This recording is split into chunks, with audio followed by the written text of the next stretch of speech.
Materi pertama mengenai produk baru dan perluasan merek. Salah satu perspektif yang bermanfaat pada sumber pertumbuhan suatu perusahaan yaitu jaringan perluasan produk atau pasar ANOP, atau lebih dikenal sebagai matriks pertumbuhan. Strategi yang dapat dikategorikan berdasarkan dari situasi, di mana perusahaan bergantung pada produk yang tersedia atau yang baru, serta target pasar yang mereka tentukan. Nah, ada sebuah terminologi di mana saat perusahaan memperkenalkan produk baru, mereka mempunyai 3 pilihan untuk mereknya, yaitu yang pertama dapat mengembangkan merek baru, yang kedua produk baru dipilih secara individual, dan yang ketiga dapat menerapkan salah satu merek yang ada. Nah, selain itu ada juga nih pertumbuhan matriks ANOP. Nah, pertumbuhan matriks ANOP ini ada 4 antara lain. Yang pertama ada Market Penetration Strategy atau strategi penetrasi pasar. Strategi ini memberikan resiko paling kecil dan terjadi ketika suatu perusahaan mencoba tumbuh di pasar yang sudah tersedia dengan produk, layanan, atau penawaran lainnya. Yang kedua ada Market Development Strategy atau strategi pengembangan pasar.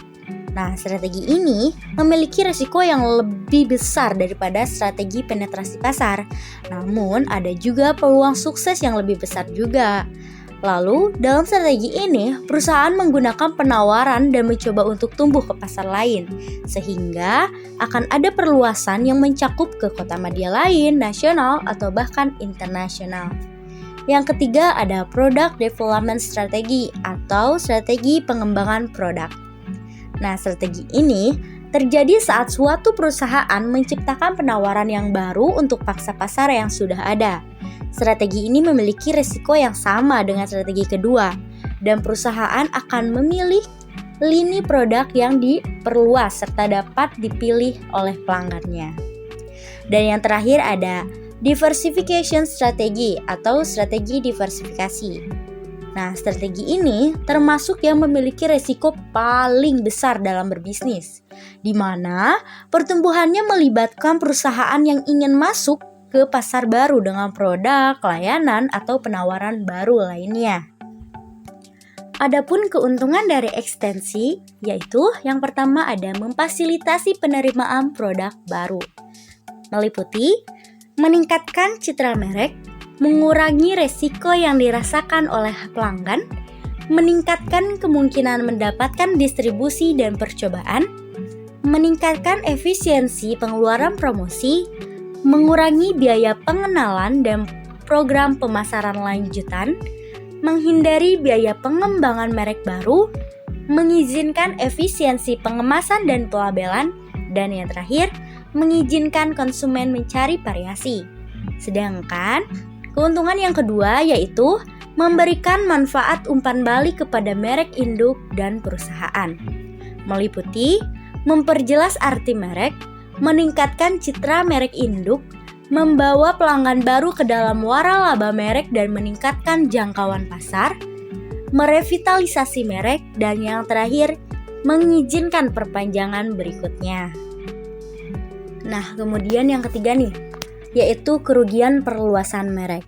Nah, terlepas dari potensi keuntungannya, perluasan merek memiliki sejumlah kelemahan. Di antaranya yaitu, yang pertama ada dapat membingungkan dan membuat konsumen frustasi. Yang kedua, dapat menghadapi perlawanan pengecer. Yang ketiga, bisa gagal dan menyakiti citra merek induk. Bisa sukses tapi mengkanibal penjualan merek induk. Dapat berhasil tetapi mengurangi identitas dengan salah satu kategori. Dapat mencairkan makna merek. Dan yang terakhir, dapat menyebabkan perusahaan melupakan kesempatan untuk mengembangkan merek baru.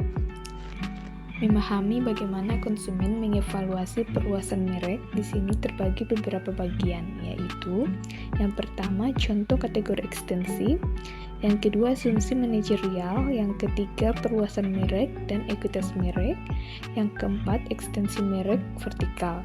Nah, kita akan bahas satu-satu. Yang pertama, di sini ada 2 ekstensi kategori yang berhasil dan gagal. Nah, kita mulai bahas dari ekstensi kategori yang berhasil. Yang pertama, shampoo dan conditioner Dove. 2, Vaseline Intensive Skin Lotion.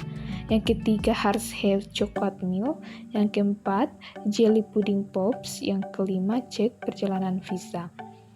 Di sini juga ada ekstensi kategori gagal. Yang pertama, permen kunyah saus tomat kambul. Yang kedua, Life Savers. Yang ketiga, cereal cracker jack. Yang keempat, pendingin anggur Harley. Yang kelima, popok tisu.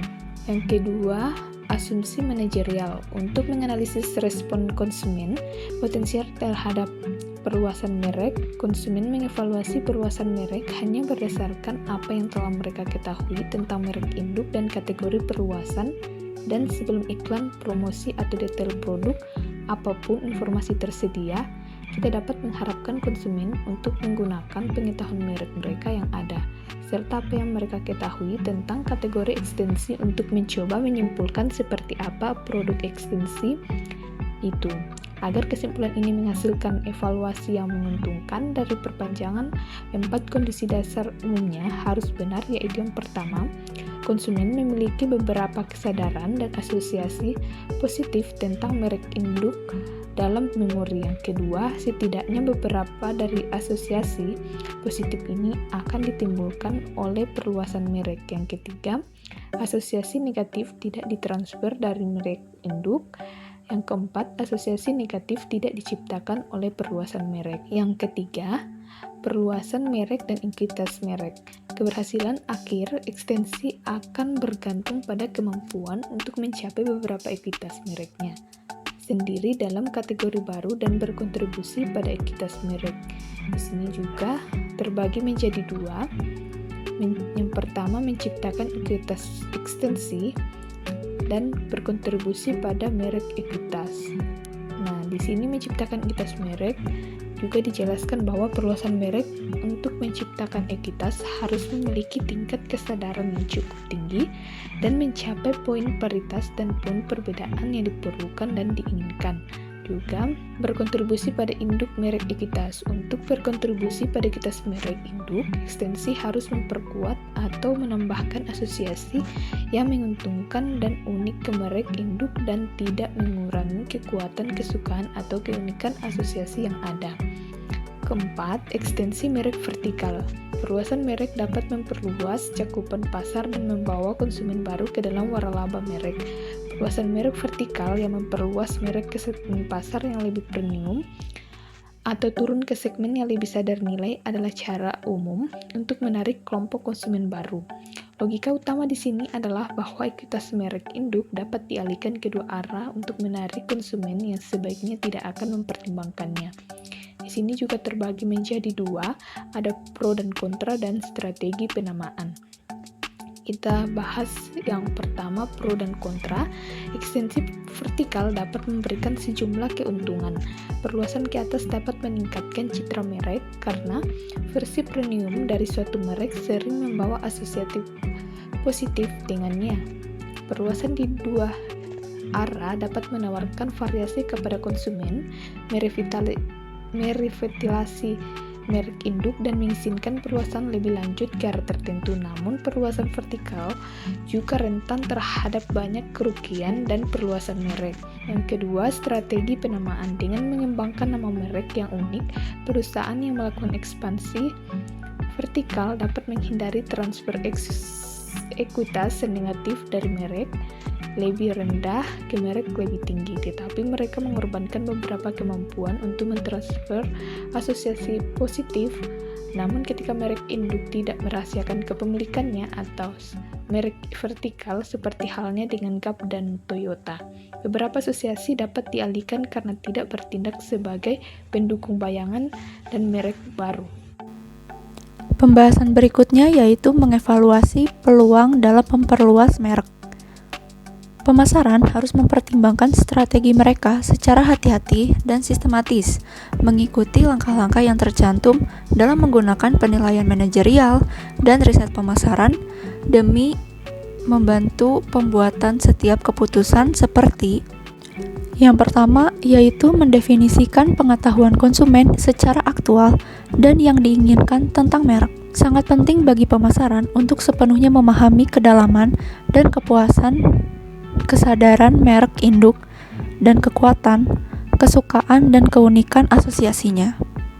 Apalagi pemasaran itu harus mengetahui apa yang menjadi dasar positioning dan manfaat inti yang dipuaskan oleh merek.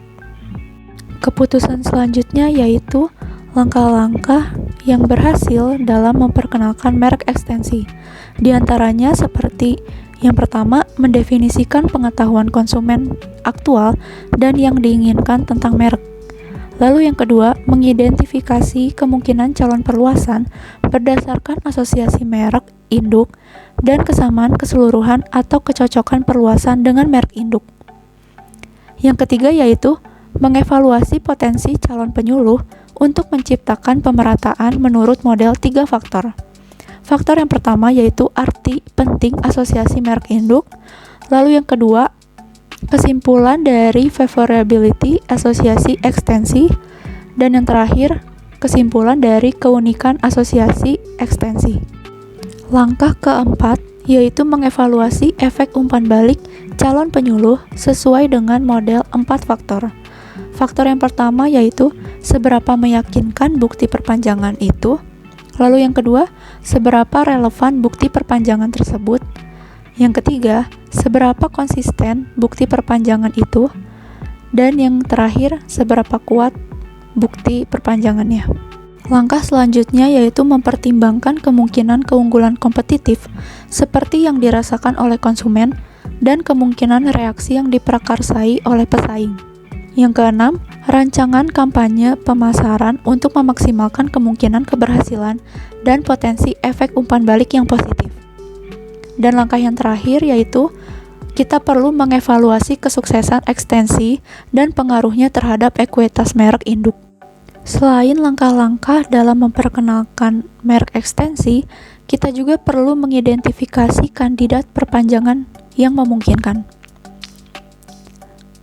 Maksudnya yaitu sehubungan dengan faktor konsumen, pemasaran harus mempertimbangkan asosiasi merek induk, terutama yang berkaitan dengan posisi merek dan manfaat inti, lalu kategori produk yang tampaknya sesuai dengan citra merek tersebut di benak konsumen. Dalam hal ini ada dua kegiatan yaitu mengevaluasi potensi calon penyuluh dan yang kedua merancang program pemasaran untuk meluncurkan ekstensi. Kegiatan yang pertama mengevaluasi potensi calon penyuluh. Dalam meramalkan keberhasilan perluasan merek yang diusulkan, pemasaran harus menilai melalui penilaian dan penelitian kemungkinan bahwa perluasan akan menyadari keuntungan dan menghindari kerugian perluasan merek. Ada 3 faktor diantaranya yaitu faktor konsumen, lalu ada faktor perusahaan dan persaingan, dan yang terakhir yaitu faktor kategori. Kegiatan yang kedua yaitu merancang program pemasaran untuk meluncurkan ekstensi. Ada beberapa poin dalam merancang program tersebut. Yang pertama, memilih elemen merek. Lalu yang kedua, merancang program pemasaran secara optimal dan maksimal. Dan yang terakhir, memanfaatkan asosiasi merek sekunder. Keputusan selanjutnya yaitu dalam mengevaluasi kesuksesan ekstensi dan efek pada ekuitas merek induk. Untuk membantu mengukur keberhasilannya, kita dapat menggunakan pelacakan merek berdasarkan mode ekuitas merek, berbasis pelanggan, atau ukuran utama respons konsumen lainnya. Hal ini bisa saja yang berpusat pada perluasan dan merek induk secara keseluruhan.